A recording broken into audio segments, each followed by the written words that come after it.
There's always some sort of priest class, some sort of ruling aristocracy, and then the military.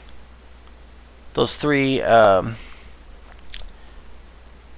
usually what the three pillars boils down to in a society. But, okay, so I gave out the numbers. Come join us in chat. We're hanging out in Trooper chat. And, let's see here. Say hi to all the people in Trooper chat. Patrick Mars Face. Trite Static.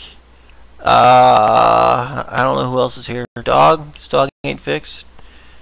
And I think that's about it. That's all four of us.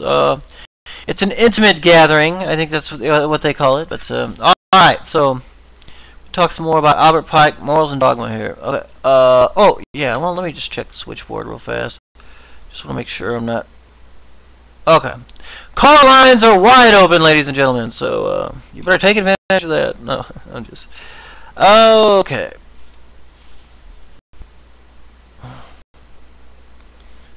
Where the fuck was I? Oh yeah, tools to the workman. No other principle will save a republic from destruction either by civil. Okay. Punk Rigid. Hot. Punk Rigid just sent me an instant message from Yahoo. Oh god. Look, man.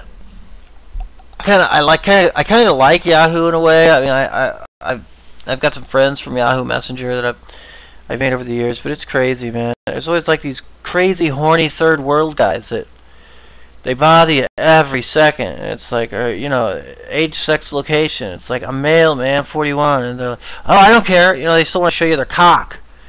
I don't want to see your cock, I have Indian cock on my fucking computer screen, all right? You piece of shit, cocksucker.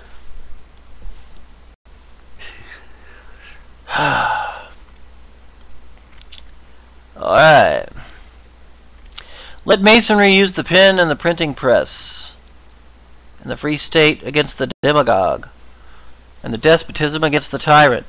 History offers examples and encouragement. All history for 4,000 years being filled with violated rights and the sufferings of the people.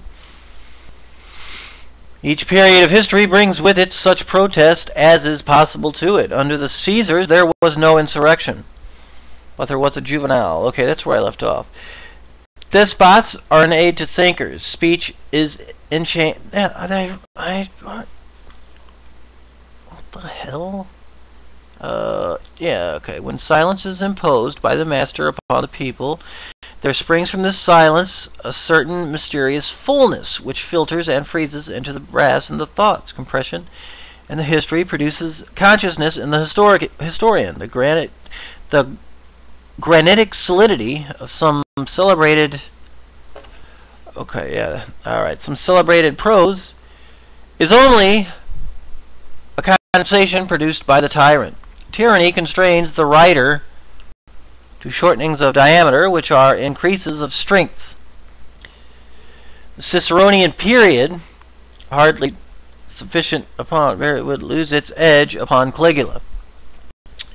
The demagogue is the predecessor of the despot. One springs from the other's loins. He who will basely fawn on those who have office to bestow will betray like Iscariot, and prove a miserable and pitiable failure. Let the new Junius lash such men as they deserve, and history make them immortal in infamy, since their influences culminate in ruin. The republic that employs and honors the shallow, the superficial, the base, who crouch unto the offal of an office promised, at last weeps tears of blood for its fatal error of such supreme folly. The sure fruit is damnation. Let the nobility of every great heart, condensed into justice and truth, strike such creatures like a thunderbolt. If you can do no more, you can at least condemn by your vote and ostracize by denunciation. It is true that as the czars are absolute, they have it in their power to select the best for the public service. It is true that the beginner of a dynasty generally does so, and that when monarchies are in their prime, pretense and shallowness do not thrive and prosper and get power as they do in republics. All do not gabble in the parliament of a kingdom as in the congress of a democracy. The incapables do not go undetected there all their lives, but dynasties speedily decay and run out. At last they dwindle down into imbecility, and the dull or flippant members of congresses are at least the intellectual peers of the vast majority of kings. The great man, the Julius Caesar, the Charlemagne, Cromwell, Napoleon, reigns of right. He is the wisest and the strongest. The incapables and imbeciles succeed and are usurpers, and fear makes them cruel. After Julius, some Caracalla and Galba. After Charlemagne, the lunatic Charles VI. So the Saracenic dynasty dwindled out. The Capits, the Stuarts, the Bourbons, the last of these producing Bomba, the ape of Domitian. Let me check this YouTube thing real fast. Just another Nazi death, yeah. Big takeover, yeah. My big takeover, yeah. Okay. Man is by nature cruel, like the tigers. The barbarian and the tool of the tyrant, and the civilized fanatic enjoy the sufferings of others, as the children enjoy the contortions of maimed flies. Absolute power, once in fear for the safety of its tenure, cannot but be cruel. As to ability, dynasties invariably cease to possess any after a few lives.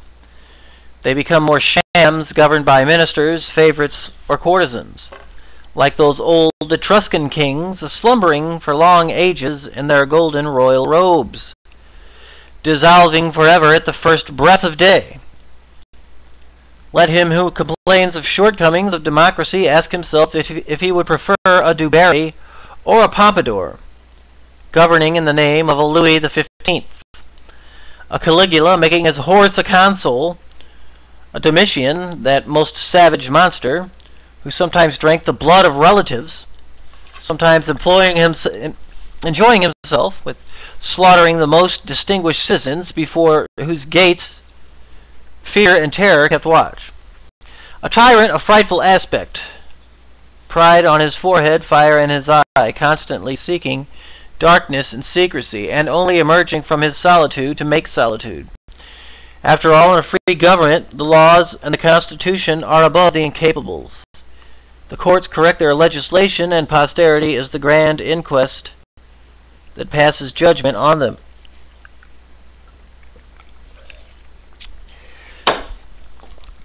What is the exclusion of worth and intellect and knowledge from civil office compared with trials before Jeffreys, tortures in the dark caverns of the Inquisition, all the butcheries in the Netherlands, the eve of St. Bartholomew, and the Sicilian Vespers? The Abbé Barrel, I guess, in his memoirs for the history of Jacobinism, declares that Masonry in France gave as its secret the words equality and liberty, leaving it for every honest and religious Mason to explain them as would best suit his principles, but retain the privilege of unveiling in the higher degrees the meaning of those words as interpreted by the French Revolution. And he also accepts English Masons from his anathemas, because in England a Mason is a peaceable subject of the civil authorities, no matter where he resides, engaging in no plots or conspiracies against even the worst government. England, he says, disgusted with an equality and a liberty, the consequence which she had felt in the struggles of her Lollards, Anabaptists, and Presbyterians, had purged her Masonry from all explanations tending to overturn empires. But there still remained adepts,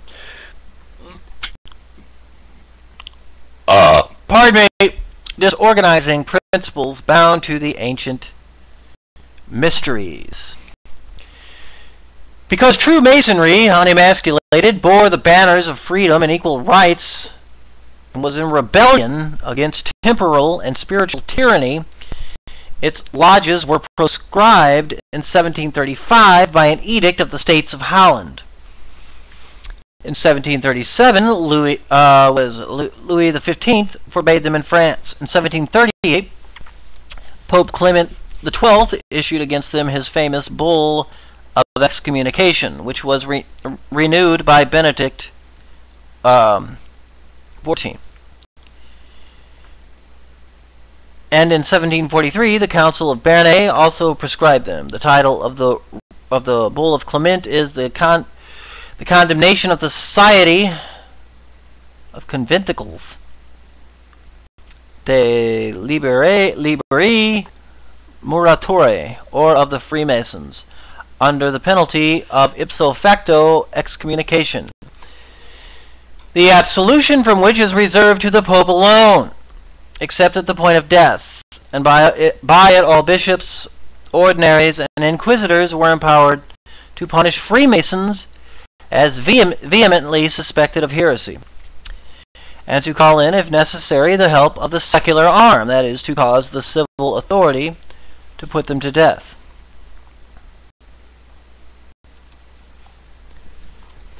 Also, false and slavish political theories end in brutalizing the state. For example, adopt the theory that offices and employment in it are to be given as rewards for services rendered to party, and they soon become the prey and the spoil of faction.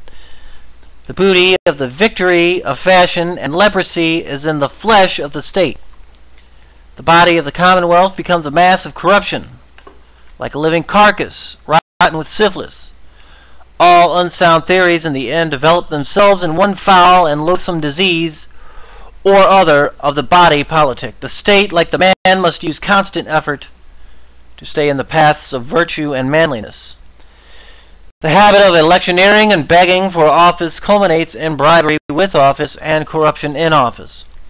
A chosen man has a visible trust from God, as plainly as if commission were engrossed by the notary. A nation cannot renounce the executorship of the divine decrees, as little can masonry.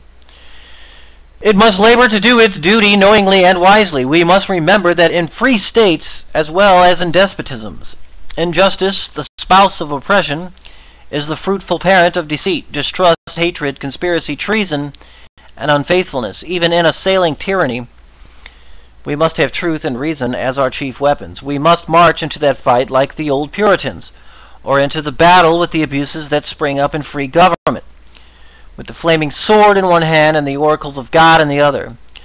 The citizen who cannot accomplish well the smaller purposes of public life cannot compass the larger. The vast power of endurance, forbearance, patience, and performance of a free people is acquired only by continual exercise of all the functions, like the healthful physical human vigor. If the individual citizens have it not, the state must equally be without it. It is not of the essence of a free government that the people should not only be concerned in making the laws, but also in their execution. No man ought to be more ready to obey and administer the law than he who has helped to make it. The business government is carried on for the benefit of all, and every co-partner should give counsel and cooperation. Remember also, as another shoal on which the states are wrecked, shoal on which the states are wrecked, that free states always tend toward the depositing of the citizens and strata, the creation of castes, the perpetuation of the jus divernum,